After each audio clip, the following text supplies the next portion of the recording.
From the heart of Central Asia, a new power was about to sweep across the Indian subcontinent, forging one of the most magnificent empires the world has ever seen.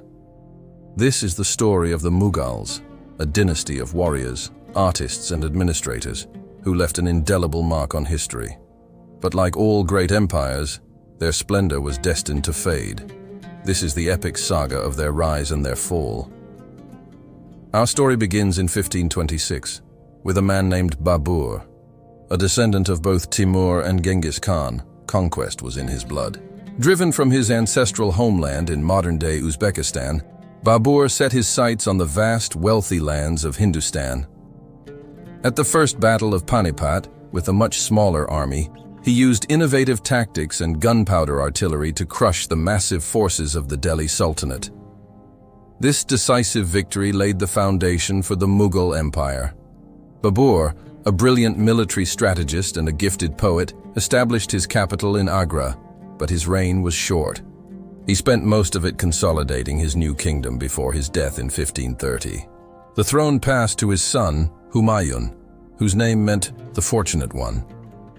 But fortune, it seemed, was not on his side. Plagued by rivalries with his brothers and facing a formidable Afghan challenger, Sher Shah Suri, Humayun lost his empire and was forced into exile in Persia. It was a humiliating setback. For 15 long years he wandered, gathering support. His time in the Safavid court exposed him to Persian art and culture, an influence that would profoundly shape the Mughal identity upon his return.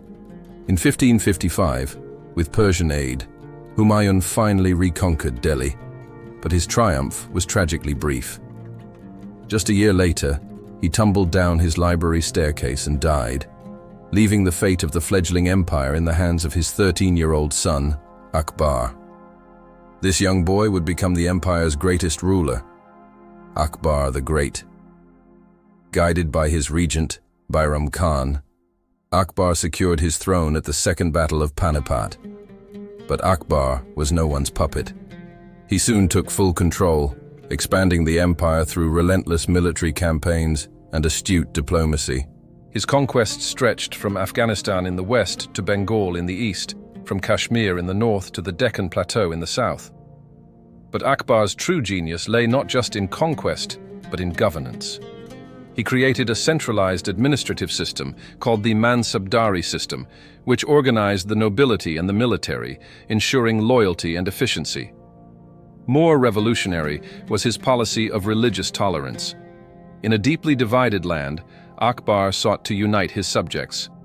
He abolished the jizya, a tax on non-Muslims, married Rajput princesses, and invited scholars from all faiths, Muslims, Hindus, Christians, Jains, and Zoroastrians, to his court for theological debates in his famous Ibadat Khana, or House of Worship.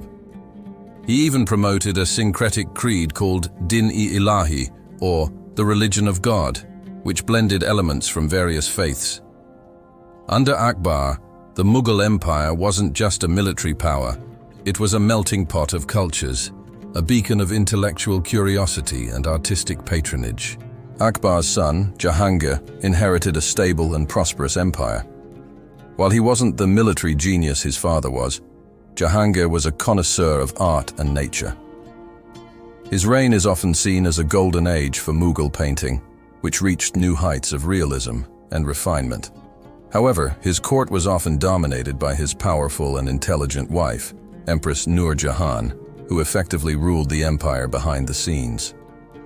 She was a remarkable figure, a brilliant administrator and strategist in her own right, whose influence was unprecedented for a woman of her time. The zenith of Mughal splendor was reached under Jahangir's son, Shah Jahan, the king of the world. His name is forever linked with the grandest architectural achievement of the dynasty, the Taj Mahal.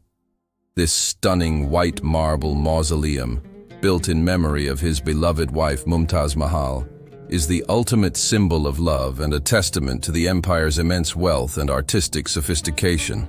Shah Jahan's reign was the peak of Mughal architecture. He built the magnificent Red Fort in his new capital, Shah Jahanabad, what we now know as Old Delhi, and the Grand Jama Masjid. The empire was at its most opulent, its coffers overflowing with treasure. But this lavish spending came at a great cost, placing a heavy strain on the treasury and the peasantry who paid for it all.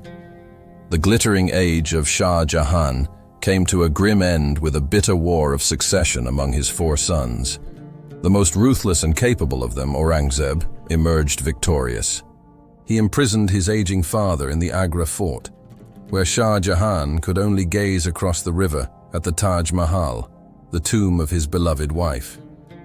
He systematically eliminated his brothers and crowned himself emperor.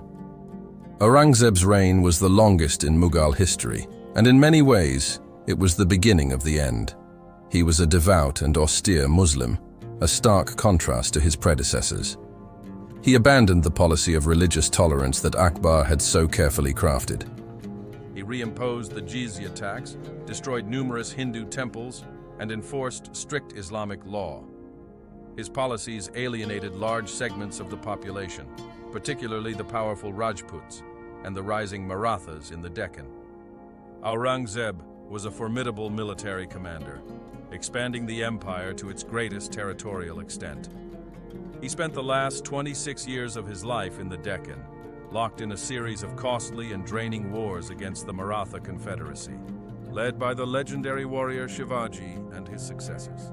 While he conquered vast territories, he could never fully subdue the Marathas. These endless wars bled the imperial treasury dry and exhausted the Mughal army.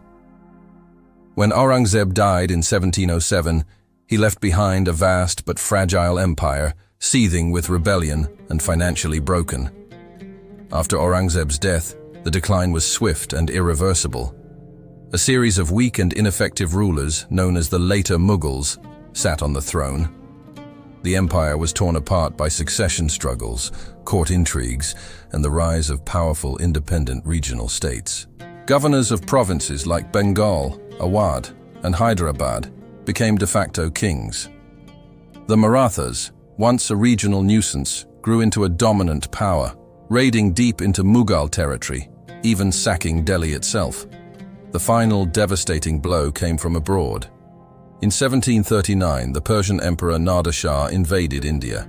His army crushed the Mughals at the Battle of Karnal and proceeded to carry out a brutal sack of Delhi.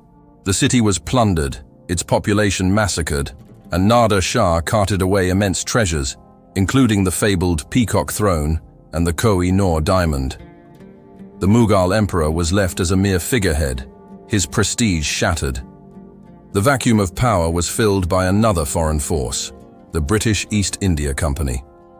Through cunning diplomacy, military superiority, and by exploiting the internal divisions of India, the company steadily expanded its control.